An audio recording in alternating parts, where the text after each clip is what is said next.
join me. Together we can rule the galaxy far from the sun. I am a Jedi, like my father before me. This is getting out of hand. Now there are two of them.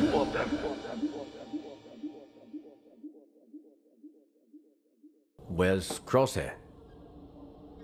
It's complicated. Sounds familiar. Rex told us about the clone troopers turning against the Jedi. You talked to Rex? When? Ali passed through yesterday. Where'd he go? Didn't ask. He was going on about some behavioral implant. He must mean the inhibitor chip. The what? Inhibitor chips. The Kaminoans implanted them in the clones to modify their behavior. Tech. You said the regs were programmed, but you never mentioned the chip. How else did you think it worked?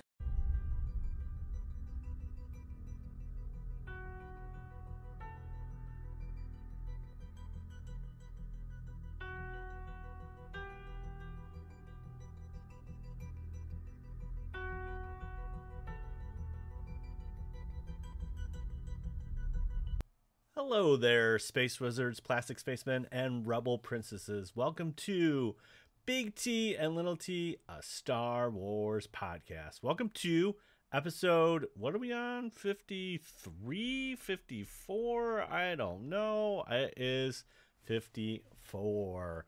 And today we are going to be talking about the second episode of Bad Batch, which is Cut and Run. So, unfortunately, Little T couldn't join me today, but we got a great show planned ahead of us, and really, I'm really excited about Bad Batch because it is super, super, super cool what they're doing here, and we get to visit an old friend today. But before we get that, we'll just catch up in a little bit of week. Obviously, Mother's Day happens, so happy Mother's Day to all those space moms out there. Without you, we wouldn't be here, and we get to really, our space mom is just so wonderful. Jen, she helps us do a lot of things and lets us support all our crazy habits, and so we really do appreciate her. And of course, we wouldn't be Big T Little T without her, so that is really, really, really great. So so again, happy Mother's Day to everyone. One other things, let's see, we did a little stream, so if you're on Twitch, we streamed and did a little WWE 2K Battlegrounds, brother. So we did a little bit of that, which was a lot of fun. And we teased it last week, but you know, if you haven't checked it out, we did a guest spot on Scarif Scuttlebutt, and we talked about collecting, and so Trent and I had an opportunity to do that, which was a lot of fun. So please check that out. And then yeah, we did we talked about collecting and all that kind of fun stuff, and Trent was blown away from all the craziness that is collecting, and how we had to eat cereal boxes. Well, not eat the cereal box, but eat the cereal in the cereal box to get the proof of purchases and all that kind of fun stuff. So yeah, it was a lot of fun doing that and having fun talking about collecting. Been playing a little Need for Speed Hot Pursuit, so been playing that a little bit, and I'm ready to dive into Resident Evil Village, so I can't wait to really kind of dive into that. I was gonna play the demo, and the demo is already over, so I was like, why did I download it? But I guess I missed the opportunity over the weekend. Didn't know that is only a limited thing, so I'm like, well, I'm just gonna get the game and do that. So yeah, I'm gonna be checking that out. Obviously not for Little T, but yeah, let's dive into Bad Batch episode 2 season 1, called Cut and Run. And the team obviously just escaped from the clutches of Tarkin from Kamino, and they're on their way to planet, now again, it's a Star Wars planet. So essentially we have, it's called Salukamami, yeah, I don't know. I am really bad with Star Wars names, but there is a connection here, a couple little connections if you're not aware. So actually, Obi-Wan mentions this planet to Anakin, and name drops Master Voss. So it's Salakimili. See, now I'm getting tongue-tied already. Salukami has fallen, and Master Voss moved his troops to Boz Pity. That is from Revenge of the Sith. So, yeah, that is super cool. Oh, yeah, I mean, I should have mentioned, like, everything last week with Star Wars Day. So we got, obviously we got, the Bad Batch, and we talked about that this last week. But, yeah, if you celebrate Star Wars Day, then I think there was some confusion if Revenge of the 5th is a thing, or should we celebrate Cinco de Mayo and then it's really Revenge of the 6th, whatever. But yeah, all those days. But anyways, this was from Revenge of the Sith, which I watched obviously a little bit last week. I had to. But this is where also Cut is one of the clone troopers that crashed on here, and then he kind of deserted during the Clone Wars, and he married Twi'lek Sue Laquain. Again, Star Wars names trip you up, but anyways, yeah. So this is where he's been hanging out, and thus that's what we're gonna dive into right now. So they mentioned, I believe they mentioned J19 is what they mentioned on the episode last week, as far as their contact that they're trying to get to. So they entered the atmosphere. We get to see a Nexu, and if you're not familiar with these, they've been around a little bit. They're called Nuna birds or Nuna. They're just like little walkie little bird things or whatever. Dude, I don't know, man. This is just it's pretty cool. So they get there. They kind of this planet is both arid and it's got a little jungle in it, so might as well. It's like combining two kind of environments, which is crazy for Star Wars. The other thing where this is another Revenge of the Sith thing, just some more nerd trivia. Essentially, this is also where Adi Galia,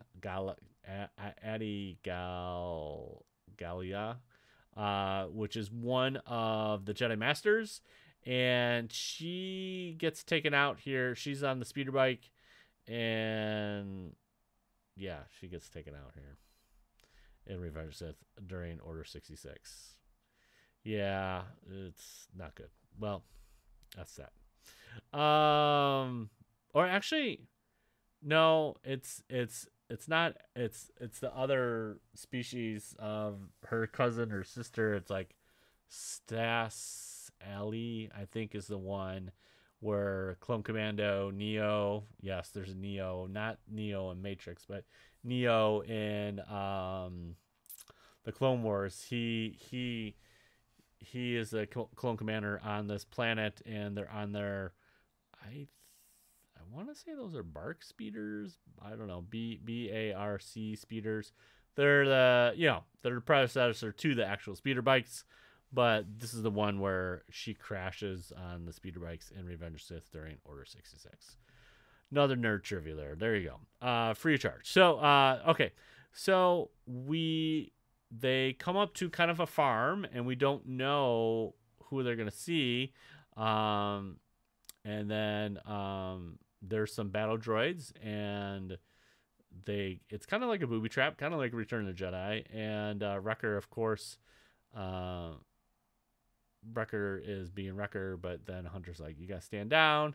And then they run into the Twi'lek, who is Sue. And then obviously her clone husband Cut. And yeah, I just love this whole scene as far as them just talking to the clones. They get to introduce Echo and Omega, and yeah, I really like that they tied back to this, because we get to see Rex interact with Cut during the Deserter episode, which is kind of fantastic. And I forget what season that is in, but now Cut has 2 children, or no, I think we already knew he had 2 children, but that's when the like super commando droids are invading, and Rex kind of helps them out and kind of leaves them be, which I think is kind of fantastic, So I think we want to, learn a little bit from Rex, and I think we can. And I believe Hunter also knows that this is a good ally to have. They have a mutual friend in Rex, which is cool. And he name drops Captain Rex and says, oh, he just stopped a day earlier to let him know about the Imperial presence, that is. And he mentioned something about inhibitor chips, which I think is, now they're starting to piece together these, how can I put it, that this is a bad thing, like what they done with the clones.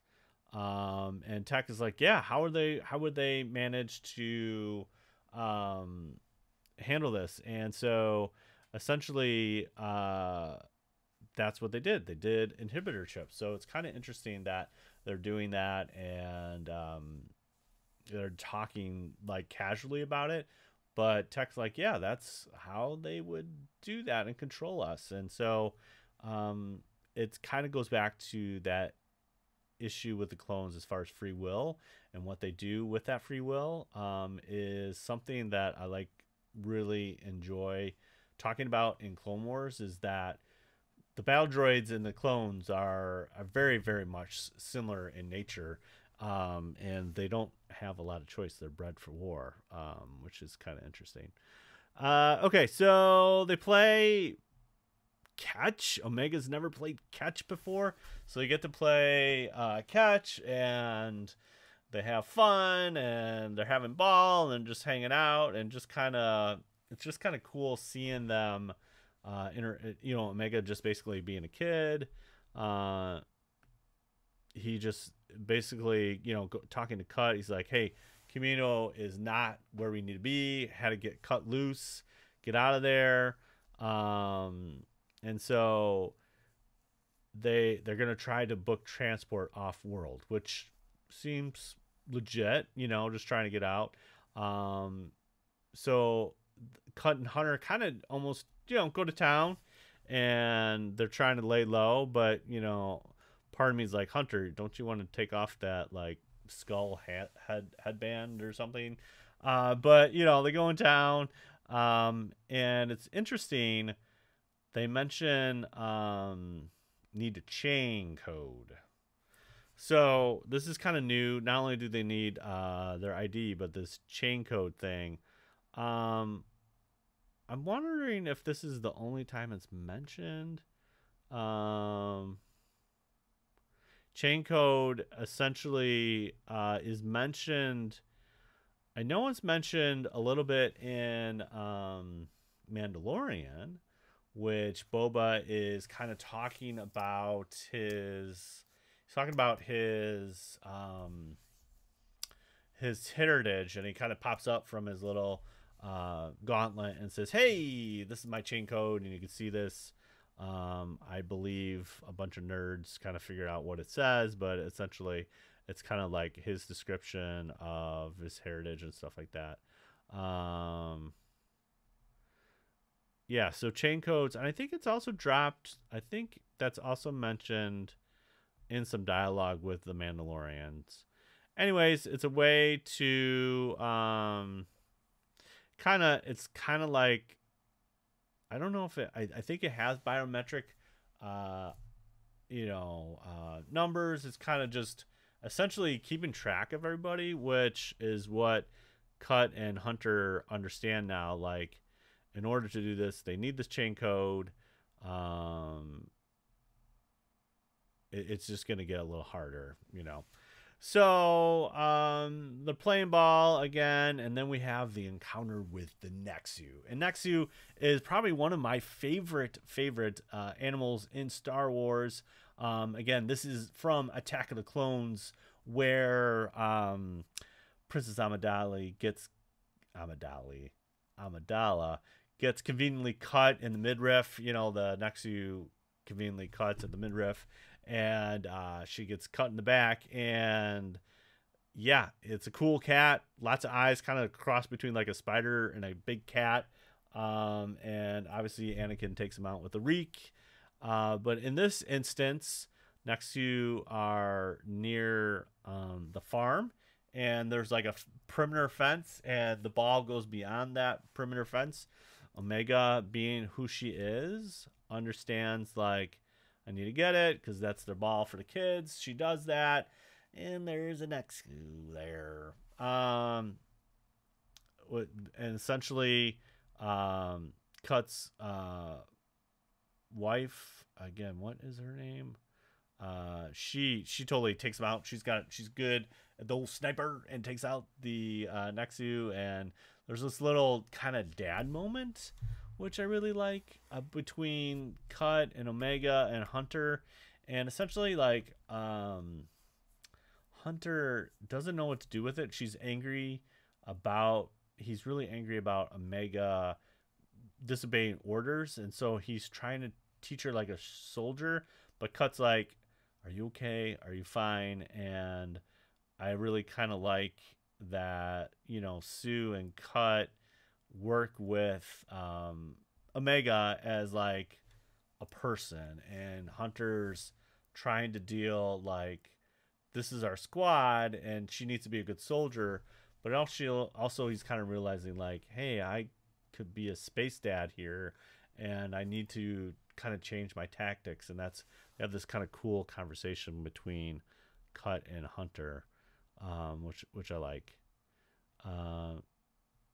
And Wrecker's like, is she all right? You know, like Wrecker, don't know really what to do with that kind of emotions, because they're just soldiers. But they, you know, Cut said she'll be fine. Yeah. So essentially, Hunter gets mad at Omega, and she kind of hangs out in the shuttle. And so essentially, what they do is they got to figure out this chain code thing. And so that's where Tech comes in. Essentially, they know that there's an outpost, and they know that based on some surveillance that they do, they understand that they kind of repo these shuttles, and then they kind of identify them and tag them in this one spot. And it's heavily guarded by clones, obviously. And so the plan is essentially that Tech is going to get in there, replicate the chain code formula, get chain codes for the family, Cut and his family, get them off planet, and then the Bad Batch is essentially going to take their shuttle and get out of Dodge too. So that's kind of what's happening here. Kind of intense little packed section here of the show, which I kind of like. So essentially, when they send off the shuttle, Tech and Echo are in there, but they didn't realize Omega's in there. So Omega's in there, which is not good. They want they got to get Omega off, and they do get Omega off, and but there's a little kink in the plan. They get all the stuff, and essentially Echo has to get to this little command post. He does his thing. He slices and dices, gets the card. I mean, it's all this thing. Yeah, it's kind of crazy. But they essentially get what they need without too much trouble. So essentially, Hunter and the group, they get them lined up. They need the chain codes. essentially Hunter tells Omega, like, hey, you are going to be part of this family. You don't really belong here. Omega is very torn by it, but understands that, here we got 5 chain codes. This is for you to get off world. It was kind of sudden, like, hey, we're going to depart with that. Echo is essentially Wrecker, or Omega runs into a little backtracking. Omega runs out and Wrecker saves the day, and essentially gets her back and united with Hunter. But that's when she finds out, oh, I'm going with this family. Not cool. Essentially, then they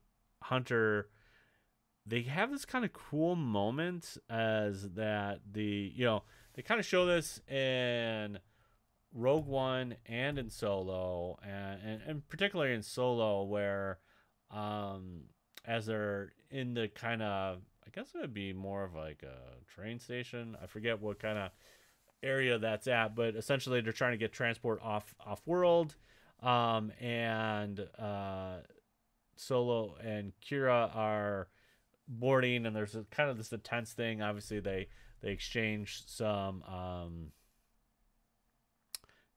what is that? What do they exchange? I'm totally blanking on.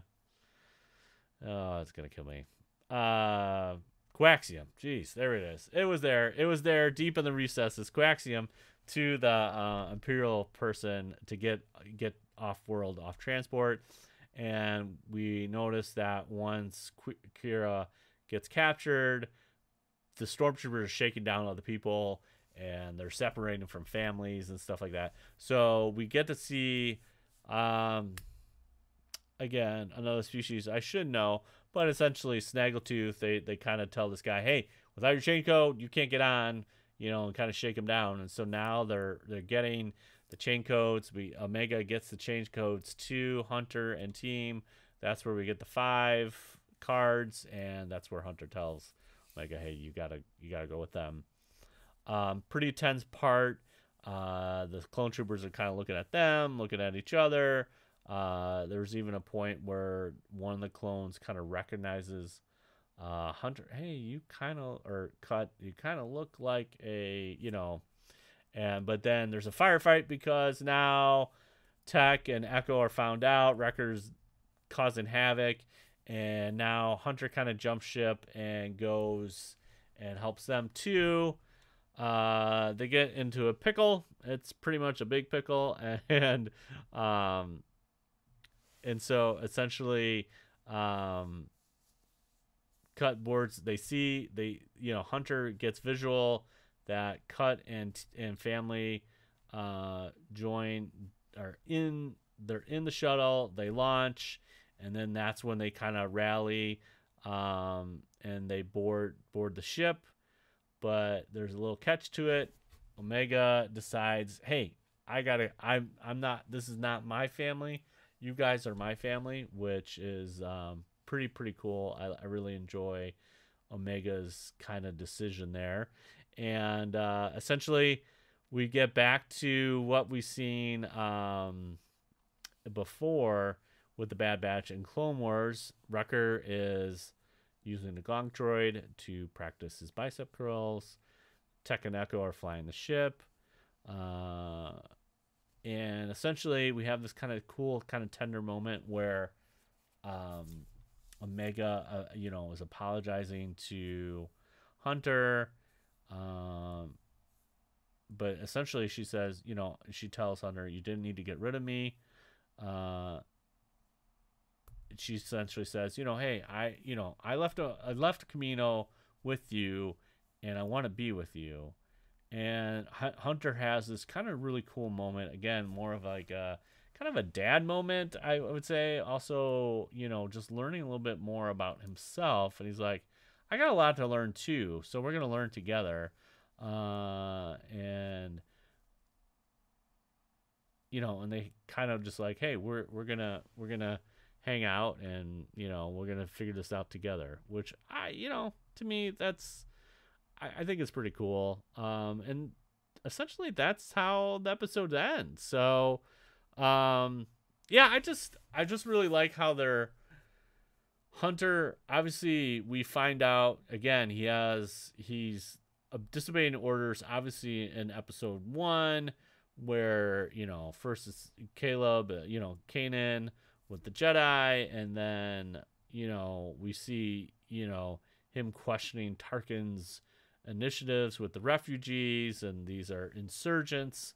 And now there's this whole thing as far as like he understands what Cut has been doing with his family and how he's laid low and had his whole thing, but now this Omega thing with him is like a totally different thing, and he doesn't know what to do with it. And so I really like how they're kind of humanizing the clones again, and Cut is essentially like kind of that role model for them, and Hunter's just trying to figure out, okay, what do I need to do to make that happen, which I think is kind of cool. And yeah, it's a fun episode. We get to see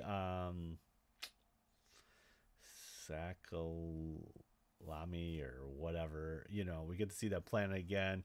Not only we get to see it in Revenge of Sith, but now we get to see it back in cartoon form, which is kind of cool. That's super awesome. And yeah, I am really interested to see kind of where this goes. I'm still trying to figure out what Omega is, and that the line that was said about Omega, like what is her purpose, is still trying to figure out, like what is that correlation. She's discovering herself. There's definitely I wouldn't say she's force sensitive, but there's definitely something there where she was recognizing emotions in episode 1, and Trent and I talked about that last week, and it's like there's something there. So I'm interested to see where that's going to happen and what's going to go with a character. I'm really enjoying Hunter. He's definitely a little bit different than what we seen in Clone Wars season 7, but I know that it's going to be fun seeing him develop. And then I'm really, the whole thing with Crosshair, I really feel like Tarkin's going to use him as this kind of like cool assassin type person and probably go after the Bad Batch. And I think one of the things that Trent and I did not touch on last week, which is very interesting, is that essentially the Caminos say that the clones are better, and we know that stormtroopers are not as accurate and as efficient as clones. But the thing that essentially from a cloning perspective, they're expensive. But it's interesting that here's the Emperor trying to cut cost here when they spend, he builds 2 Death Stars, no big deal. Death Star 2 is like 10 times bigger. So really, I don't think money's an object for him, but essentially though it is for this, and it really costs them in the end. If they kept with the clones, they'd be more efficient, and they wouldn't have to recruit from off-world. And essentially I don't know,